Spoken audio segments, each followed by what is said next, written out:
안녕하세요 여러분들, 박찬용입니다. 네, 오늘은 원방 심화 이론에 대해서 좀 배워볼 거고, 첫 번째로 축에 접하는 원의 방정식이라는 내용에 대해서 같이 한번 다뤄보도록 할 건데요.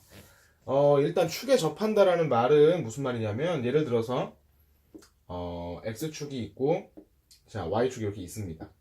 근데 이제 축에 접한다, 그러니까 이제 x축이나 뭐 y축 뭐 혹은 둘 다에 이제 원이 접한다는 얘기죠. 그래서 예를 들어서 뭐 이런 식으로 원이 이렇게 있었다라고 했을 때 저 원의 방정식을 어떻게 내가 세울 것이냐라는 물음의 대답입니다. 일단 지난 이제 영상에서도 말씀을 드렸지만은, 원은 뭐랑 뭐가 가장 중요하냐면 중심이 어디고 반지름이 도대체 얼마일까, 이런 생각이 제일 중요한 거거든요. 근데 문제는 이 원의 중심을 예를 들어 뭐 A, B라고 합시다.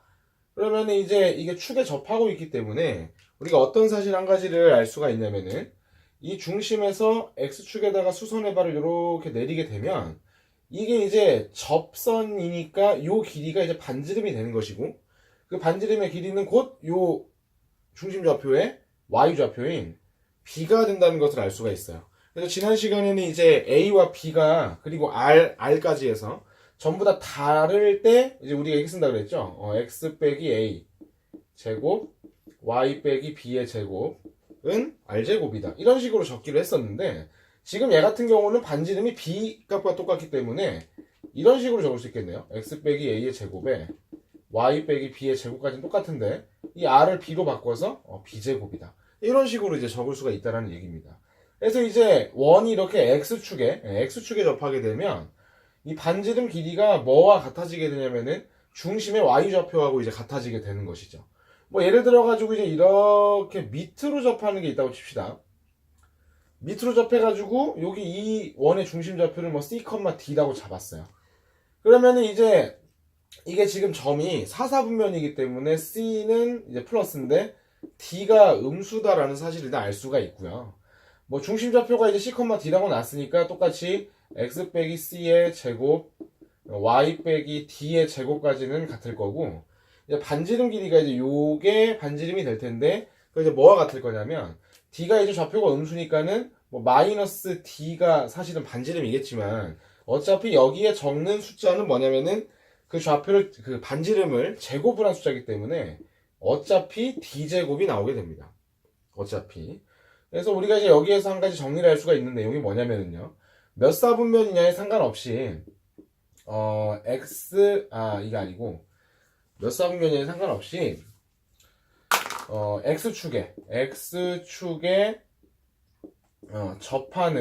접하는 원이라면 우리가 이제 원의 방정식을 어떤 식으로 세울 수 있는 거냐면은, X-A의 제곱과 Y-B의 제곱까지는 적고 반지름이 요 좌표 값이기 때문에 B제곱이 되더라. 그리고 어차피 이 B가 양수건 음수건 상관없이 어차피 나는 제곱을 할 것이기 때문에 당연히 상관이 없는 내용인 거죠. 대신에 문제의 조건에 따라서 이게 이제 몇 사분면에 있는지 좀 구분을 지어야 하는 경우에 부호를 약간 이제 신경을 써줘야 되는 경우가 있어요. 그러니까 무슨 말이냐면, 뭐 예를 들어가지고, 일단 설명 다 하고서 제가 예를 들어 드리겠습니다. 그러면 이제 똑같은 논리로 Y축에 접한다, 원이 이런 식으로 Y축에 접하는 원이 있다라고 얘기를 하면, 중심의 좌표에 무슨 좌표가 반지름이 될 거냐면 바로 X좌표, 뭐 A, B라고 하면은 요 길이가 A가 되는 것이죠. 그래서 이제 Y축에 접하는 원의 경우는 이게 X좌표하고 반지름의 길이가 같은 거기 때문에 X 빼기 A의 제곱에 Y 빼기 B의 제곱은 뭐라고? A제곱이라고 이렇게 적을 수가 있을 겁니다. 그리고 이게 살다 보면은 X축이랑 Y축에만 접하는 것이 아니라 둘 다 접할 수도 있죠. 그러니까 X축, Y축에 동시에 접하는 원의 방정식 마찬가지로 써보면 이게 이제 이런 겁니다, 여러분들. 만약에 이제 원을 그려볼까요? X축, Y축에 동시 접하려면 뭐 이런 식으로 원이 그려져 있어야 될 거예요. 그래서 이제 중심 좌표가 여기쯤일 텐데, 당연히 요거도 반지름이고 얘도 반지름이니까 당연히 요 중심의 좌표가 어떤 식으로 책정이 될 거냐면은 a, a와 같은 식으로 책정이 될 겁니다. 길이가 같은데 이제 이게 x좌표, y좌표인데 똑같은 좌표가 나와야 되겠죠. 그래서 x축과 y축에 동시에 접하는 원의 경우에는 우리가 x-a의 제곱 더하기 y- 여기도 a의 제곱 그리고 반지름도 a니까 a 제곱 이런 식으로 적어주겠다라는 얘기가 되는 거예요. 근데 이제 우리가 뭐 공식을 좀 탄력적으로 쓰기 위해서 이게 x축, y축 동시에 접하는 게 여기도 있을 수 있고 여기도 가능하고 여기도 가능할 수 있잖아요. 그래서 a의 부호는 뭐 양수건 음수건 상관없이 어쨌든 x축과 y축에 동시에 접하려면 이런 식으로 만들어지겠다라고 생각을 할 수가 있게 되겠습니다. 대신에 이게 여기 1사분면하고 2사분면 같은 경우에는 a의 부호가 서로 똑같기 때문에 일단은 상관이 없는데 2사분면 같은 경우를 한번 생각을 해보면은요. 반지름의 길이를 만약에 내가 a라고 잡았어요. 이게 a고 반지름 길이 또 a예요. 똑같이. 그러면 이 점의 좌표는 그럼 이거 어떻게 되겠습니까? 2사분면이기 때문에 x좌표가 마이너스여서 마이너스 a, a 뭐 이런 식으로 잡히게 되겠죠. 그래서 이렇게 2사분면에 x축, y축 모두 다 접하게 되면 원의 방정식에서 여기 부호를 좀 바꿔줄 필요가 있을 것 같아요. 아까 전에는 이제 어차피 A와 B가 다른 거였기 때문에 크게 상관이 없지만 동시에 접하는 경우에는 요렇게 해서 중심좌표가 A, A라고 나와버리면 이게 1, 4분면하고 3, 4분면 밖에는 표현이 안 되기 때문에 약간 정리를 다시 한번 해보도록 하겠습니다. 무슨 소리냐면 아까 전에 2, 4분면에 접할 때 말이에요. 이렇게 중심좌표가 한쪽은 음수고 한쪽은 양수다. 그러니까 부호가 다를 수가 있었잖아요. 그래서 이건 이제 1, 4분면에서 쓰는 공식이라고 생각을 하면 좋을 것 같고 뭐 예를 들어 2, 4분면에서 쓰는 공식은 여기 중심이 마이너스 a니까 x 더하기 a로 접근을 할 거고요. y는 빼기 a로 접근이 될 거고 옆에 반지름은 a제곱 이렇게 들어가게 될 겁니다. 그럼 내가 이제 이걸 뭐 다 외워야 되느냐? 사실 뭐 그런 건 아니에요. 이제 문제를 예를 들어서 뭐 간단하게 말씀을 드려볼 건데 만약에 예를 들어서 뭐 이런 문제가 한번 있다고 합시다. 중심 간단한 걸로 할게요. 자, 중심 좌표가 x 2, 마이너스 3이고 y축에 접하는 원이 있다. 원방 세워라 이렇게 물어봤습니다. 그러니까 중심만 주고 사실 반지름을 주지 않았지만 y축에 접하게 되면은 x좌표를 반지름으로 쓴다. 그래서 이제 여기 x좌표가 2잖아요. 그래서 반지름이 2라는 사실을 알게 되는 거고 따라서 x 빼기 2의 제곱 y 플러스 3의 제곱 옆에 반지름 제곱한 4 이렇게 적어주면 되겠다. 뭐 이런 생각인 거예요. 동시에 접하는 것도 한번 같이 생각을 해볼게요. 이거는 약간 어려운 예인데 어려운 예라고 할 수 있는데 이런 걸 한번 보겠습니다. 만약에 마이너스 1,3이라는 점을 지나가면서 x축과 y축에 동시에 접하는 원의 방정식 세워봐라 라고 얘기를 했어요. 그럼 내가 지금 이거를 지난다고 표현했거든요. 지난다. 그러니까 무슨 말이냐면 이게 중심점이 아닌 거예요. 중심도 안 주고 반지름도 안 주고. 근데 이 점을 그냥 지나간다. 이렇게만 얘기했는데 정보를 준 것이 x축, y축에 동시에 접한다 라고 얘기를 했습니다. 그러면 이제 많은 친구들이 동시에 접하네. 그러니까 x 빼기 a의 제곱 y 빼기 뭐 a의 제곱은 a 제곱이다. 이런 식으로 놓고 이제 점 대입해 가지고 문제를 풀게 되는데요. 이게 이제 이런 식으로 문제를 풀게 되면 당연히 틀리게 돼요. 이유가 뭐냐면 이게 이제 점을 보실까요? 요 점을 지나간다 그랬는데 마이너스 1,3이면 몇 사분면 위에 점입니까 여러분들?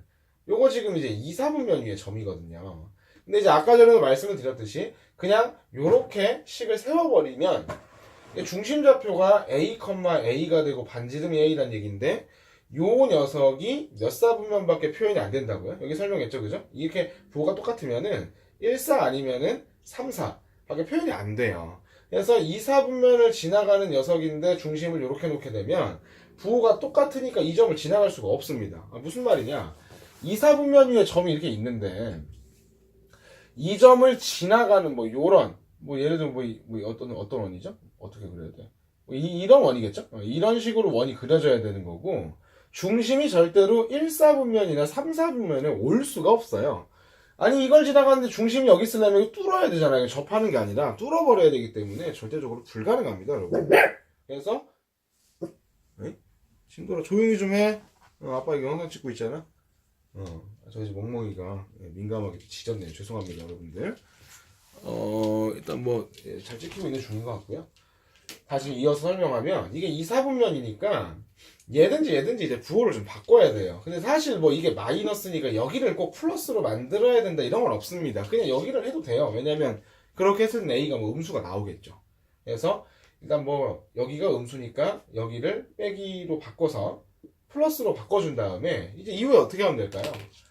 여기 이게 이 원의 방정식이 나왔고 여기에 문자 미지수 모르는 거는 A밖에 없습니다. 어차피 이 점은 내가 좌표에다가 집어 넣을 거기 때문에 X에다가 빼기 1 넣어서 뭐 빼기 1 플러스 A의 제곱 Y에 3 넣어서 3 마이너스 A의 제곱이 A제곱이야. 이런 식으로 놓게 되면은 제곱해 볼게요. A제곱 빼기 2A 더하기 1 요거는 A제곱 마이너스 6A 플러스 9 빼기 A제곱 이항하는 겁니다, 여러분들. 0이 될 거고요. A제곱 하나 날라가고 A의 제곱에 마이너스 8A 더하기 10이 뭐 0이다.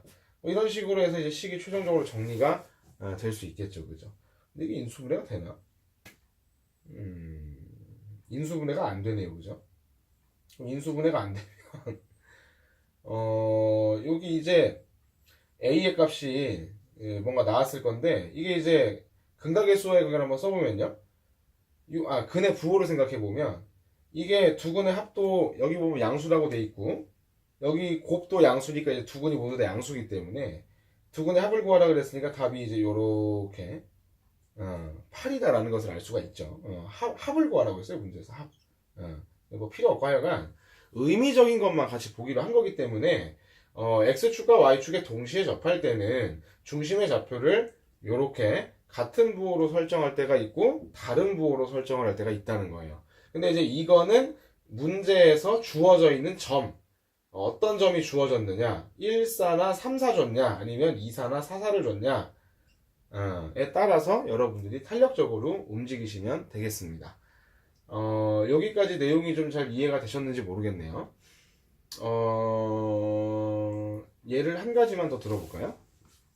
자, 예를 하나만 더 들어봅시다.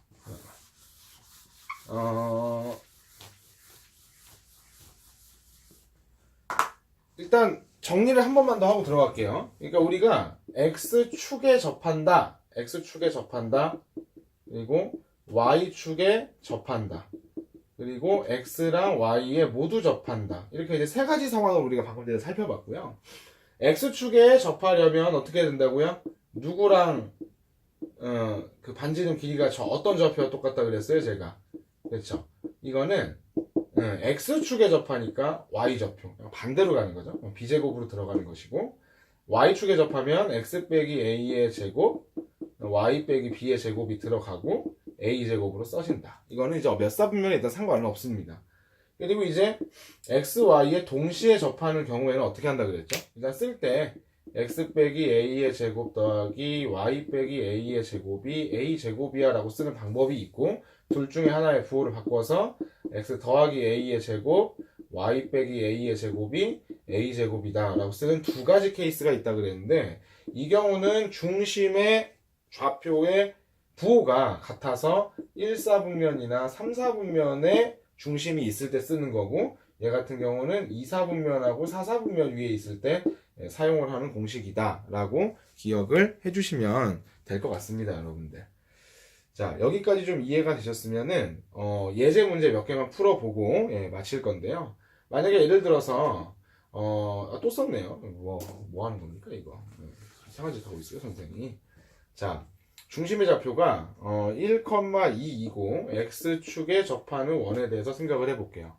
X축에 접하면 여기 말했듯이 Y좌표가 곧 반지름이기 때문에 X 빼기 1의 제곱 더하기 Y 빼기 2의 제곱은 2의 제곱이다. 그러니까 4다. 이런 식으로 적을 수가 있겠죠. 그 다음에 이제 똑같은 녀석인데 Y축에만 접한다 라고 얘기를 하면 X좌표하고 반지름의 길이가 같을 거니까 X 빼기 1의 제곱 더하기 Y 빼기 2의 제곱은 1이다 라고 적을 수가 있을 겁니다.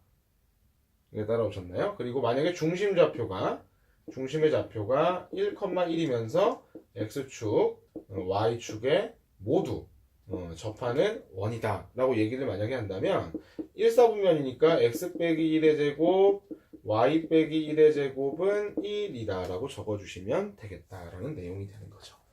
자, 여기까지 좀 이해가 되셨습니까, 여러분들? 네. 그러면 약간 더 어려운 예를 한 가지만 딱 더 들고 네, 마무리를 하도록 하겠습니다, 여러분들. 자, 어떤 예를 들 거냐면요. 이렇게 한번 해볼까요? 자, 만약에 중심의 좌표가 y는 x 더하기 1 위에 있다. 위에 있고, y축에 접하는 어떤 원이 있는데 그 원이 1,3을 지나간대요. 그렇게 만들어지는 원의 방정식을 모두 구해라. 원방 구하기. 자, 이거는 이제 중심 좌표를 숨겨놨는데 이제 어떤 식으로 생각할 수 있겠냐면요. 우리가 중심의 좌표가 어디 있다고 했습니까? 이 직선 위에 있다라는 얘기를 했어요. 그러니까 중심의 좌표를 우리가 이런 식으로 설정할 수가 있네요. 만약에 x좌표를 a라고 설정했습니다. 그러면 여기에다 a를 집어 넣은 게 곧 y좌표이기 때문에 y좌표는 a 더하기 1이 되겠죠. 그래서 내가 중심 좌표가 이것이고 y축에 접한다 그랬으니까 반지름은 x좌표를 따라갈 거예요. 즉 우리가 식을 세울 때 중심이 a, a 플러스 1이니까 x 마이너스 a의 제곱 y 마이너스 a 빼기 1의 제곱이 반지름이 얘니까 a의 제곱이다 라고 해서 식을 세울 수 있을 것이고, 그렇게 식을 세운 다음에 이 녀석이 어떤 거 지나간대요? 1,3이라는 점을 지나간다라고 얘기를 했으니까 그걸 여기다가 대입을 할 겁니다. 그러면은 1-a의 제곱 더하기 3 집어넣으시면 3에서 1 빼서 2-a의 제곱은 a제곱이 될 거고요. 전개라면 1 빼기 괄호 외쳤죠? 지우고 괄호 외쳤습니까? 자, 1-2a 플러스 a 제곱 맞죠? 더하기 4 마이너스 4a 플러스 a 제곱은 a 제곱이다. 그래서 a 제곱 날라가고 여기 a의 제곱 딱 마이너스 6a 딱딱 플러스 5 해서 0이 되니까 a는 인수분해를 해야겠죠? 인수분해 안 되는 사람이 있을 수도 있으니까요. 인수분해가 1, 5에 마이너스 붙여가지고 둘이 더하면 빼기 6 나오는 거 맞죠? 그래서 인수분해가 a 마이너스 1이랑 a 마이너스 5 이렇게 인수분해가 돼서 0이니까는 a는 얼마입니까? 1 또는 5구나 라고 나올 수가 있고요. 이제 이거를 어디에? 아까 전에 세웠던 요 식에다가 대입해서 정리하시면 답이 나오게 됩니다, 여러분들. 자, 이렇게 x축에 접하면 y좌표, y축에 접하면 x좌표, x, y에 모두 접하면 좌표가 같은데 사분면에 따라서 중심 좌표의 부호를 설정할 줄 알아야 한다라는 게 이번 수업의 팁이었습니다, 여러분들. 네, 여기까지 들어주셔서 너무 감사드리고요. 혹시 모르는 내용 있으시면 댓글 주시고 구독하기와 좋아요는 눌러주시면 너무 감사드리겠습니다. 네, 다음 영상에서 만날게요. 안녕히 계세요.